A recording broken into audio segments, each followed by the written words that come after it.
ಹೆಜ್ಜೆ ಮೇಲೊಂದೆಜ್ಜೆಯ ನಿಕ್ಕುತ್ತ ಗೆಜ್ಜೆಯ ಕಾಲಿನ ನಾದವ ತೋರುದ ಸಜ್ಜನ ಸಾಧು ಪೂಜೆಯ ವೇಳೆಗೆ ಮಜ್ಜಿಗೆಯೊಳಗಿನ ಬೆಣ್ಣೆಯಂತೆ ಭಾಗ್ಯದ ಲಕ್ಷ್ಮೀ ಬಾರಮ್ಮ.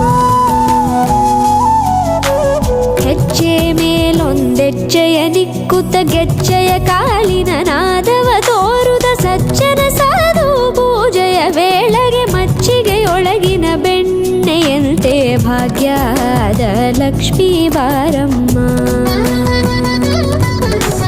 ಕನಕವೃಷ್ಟಿ ಕರೆಯುತ್ತ ಬಾರೆ ಮನಕ್ಕೆ ಮಾನವ ಸಿದ್ಧಿಯ